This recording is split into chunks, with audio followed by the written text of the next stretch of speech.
Assalamualaikum warahmatullahi wabarakatuh. Perkenalkan, nama saya Suci Nuranika dengan NIM 2300251 dari sesi 198. Di sini saya akan menjelaskan materi mata kuliah manajemen humas yang berjudul Public Internal. Di sini saya akan menjelaskan pengertian public internal. Public internal merujuk pada kelompok individu yang berada di suatu organisasi atau perusahaan dan memiliki hubungan langsung dengan organisasi tersebut. Ini termasuk karyawan, manajemen, pemegang saham, dan semua pihak yang terlibat dalam operasional dan pengembalian keputusan di dalam organisasi. Saya juga akan menjelaskan siapa saja yang termasuk dalam public internal. Public internal terdiri dari berbagai kelompok yang memiliki hubungan langsung dengan organisasi atau perusahaan. Berikut ada beberapa pihak yang termasuk dalam public internal. Yang pertama itu karyawan, yaitu semua individu yang bekerja di dalam suatu organisasi, mulai dari staf operasional hingga manajemen. Mereka berkontribusi langsung terhadap produktivitas dan kinerja perusahaan. Yang kedua itu manajemen, para pengambil keputusan yang bertanggung jawab atas kebijakan, strategi, dan arah perusahaan. Ini termasuk eksekutif tingkat atas, manajer, dan supervisor yang memimpin tim dan departemen. Yang ketiga itu pemegang saham, yaitu individu atau entitas yang memiliki saham di perusahaan. Nah, mereka memiliki kepentingan finansial dalam kinerja perusahaan dan berperan dalam pengambilan keputusan strategis. Yang keempat itu tim sumber daya manusia, yaitu departemen yang bertanggung jawab untuk mengelola hubungan karyawan, rekrutmen, pelatihan, dan pengembangan. Nah, mereka berperan penting dalam membangun komunikasi dan budaya organisasi. Dan yang kelima itu staff, termasuk individu yang bekerja di fungsi pendukung seperti IT, keuangan, dan administrasi. Mereka membantu memastikan bahwa operasi sehari-hari berjalan dengan lancar. Yang keenam yaitu komite atau tim proyek, yaitu kelompok yang dibentuk untuk menangani proyek tertentu dalam organisasi. Dan mereka seringkali terdiri dari anggota dari berbagai departemen yang bekerja sama untuk mencapai tujuan bersama. Yang ketujuh itu relawan atau anggota komunitas internal, yaitu dalam beberapa organisasi ada individu yang berpartisipasi dalam kegiatan sukarela atau inisiatif komunitas yang mendukung tujuan perusahaan. Di sini saya juga akan menjelaskan tentang kinerja publik internal dalam organisasi atau perusahaan. Kinerja publik internal dalam organisasi atau perusahaan sangat penting karena berpengaruh langsung terhadap efektivitas operasional dan pencapaian tujuan perusahaan. Berikut ada beberapa aspek kinerja publik internal. Yang pertama, produktivitas karyawan, yaitu karyawan yang terlibat dalam dan termotivasi cenderung memiliki tingkat produktivitas yang lebih tinggi. Kinerja mereka dapat ditingkatkan melalui komunikasi yang baik, pelatihan, dan pengembangan keterampilan. Yang kedua itu komunikasi efektif, yaitu kinerja publik internal sangat dipengaruhi oleh beberapa baik komunikasi berlangsung di dalam organisasi dan komunikasi yang terbuka dan transparan antara manajemen dan karyawan membantu membangun kepercayaan dan mengurangi kesalahpahaman. Yang ketiga itu budaya organisasi, yaitu kinerja publik internal juga dipengaruhi oleh budaya organisasi, seperti budaya yang positif, inklusif, dan mendukung dapat meningkatkan kepuasan kerja dan loyalitas karyawan, yang pada gilirannya meningkatkan kinerja keseluruhan.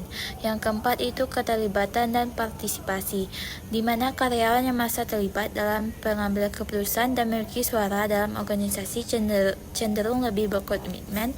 Keterlibatan ini dapat meningkatkan inovasi dan kreativitas dalam menyelesaikan masalah. Dan yang kelima itu hubungan dengan manajemen, yaitu kinerja publik internal dipengaruhi oleh hubungan antara karyawan dan manajemen. Manajemen yang mendukung dan responsif terhadap kebutuhan karyawan dapat meningkatkan moral dan motivasi. Yang keenam itu pengelolaan sumber daya manusia. Praktik pengelolaan sumber daya manusia yang baik seperti rekrutmen yang tepat, pelatihan, dan pengembangan karir berkontribusi pada kinerja publik internal. Karyawan yang merasa dihargai dan didukung cenderung memberikan kinerja yang lebih baik. Selanjutnya yang ketujuh itu evaluasi kinerja, yaitu sistem evaluasi kinerja yang adil dan transparan memberikan karyawan memahami harapan dan area untuk perbaikan.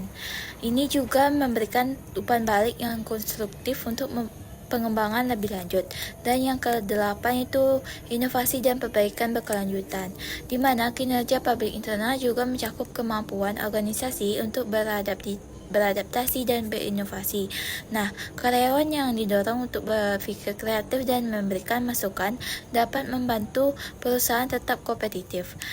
Dengan secara keseluruhan, kinerja publik internal yang baik berkontribusi pada keberhasilan organisasi, menciptakan lingkungan kerja yang positif, dan meningkatkan daya saing perusahaan di pasar.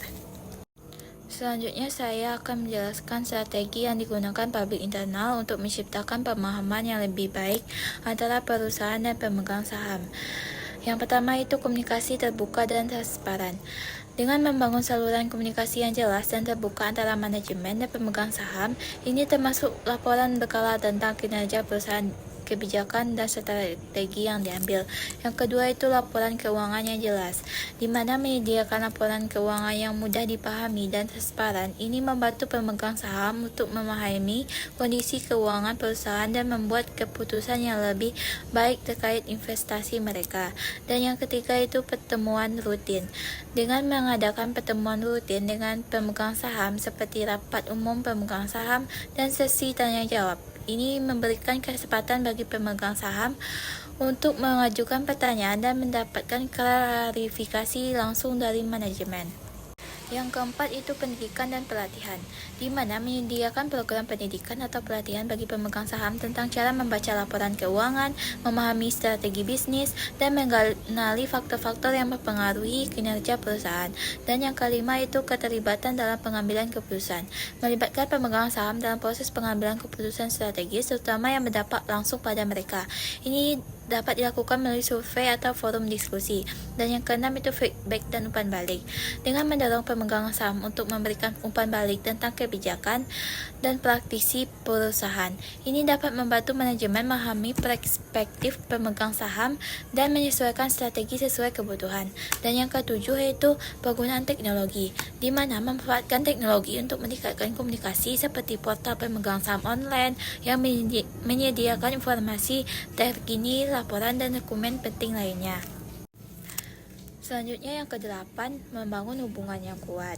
Membangun hubungan yang kuat dan saling percaya antara manajemen dan pemegang saham ini dapat dilakukan melalui interaksi yang konsisten dan responsif terhadap kebutuhan dan kekhawatiran pemegang saham.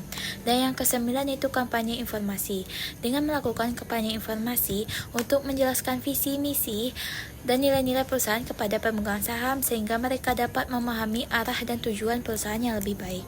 Nah, dengan menerapkan strategi-strategi ini, publik internal dapat membantu menciptakan pemahaman yang lebih baik antara perusahaan dan pemegang saham yang pada gilirannya dapat meningkatkan kepercayaan dan dukungan terhadap perusahaan.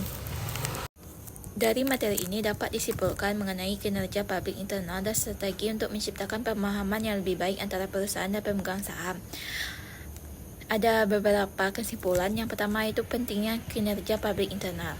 Kinerja publik internal yang mencakup karyawan dan pemegang saham sangat krusial bagi keberhasilan organisasi, dan karyawan yang terlibat dan termotivasi berkontribusi pada produktivitas dan inovasi, sementara pemegang saham yang memahami kondisi perusahaan dapat memberikan dukungan yang lebih baik. Yang kedua itu komunikasi yang efektif. Dengan strategi komunikasi yang terbuka dan transparan antara manajemen dan pemegang saham adalah kunci untuk membangun kepercayaan. Dengan laporan keuangan yang jelas, pertemuan rutin, dan saluran komunikasi yang positif membantu menciptakan pemahaman yang lebih baik. Dan yang ketiga yaitu keterlibatan pemegang saham. Dengan melibatkan pemegang saham dalam pengambilan keputusan dan memberikan kesempatan untuk membangun umpan balik dan meningkatkan rasa memiliki dukungan terhadap perusahaan. Yang keempat itu pendidikan dan pelatihan. Dengan memberikan pendidikan kepada pemegang saham tentang aspek-aspek penting perusahaan seperti laporan keuangan dan strategi bisnis, dan meningkatkan pemahaman mereka dan membantu mereka membuat keputusan yang lebih baik. Dan yang kelima itu penggunaan teknologi. Memanfaatkan teknologi untuk meningkatkan komunikasi dan akses informasi dapat memperkuat hubungan antara perusahaan dan pemegang saham, serta mempermudah pemegang saham untuk tetap transformasi. Sekian materi yang dapat saya sampaikan tentang public internal. Apabila ada salah dalam penyampaian materi, saya mohon maaf. Saya tutupi saja dengan membaca Assalamualaikum warahmatullahi wabarakatuh.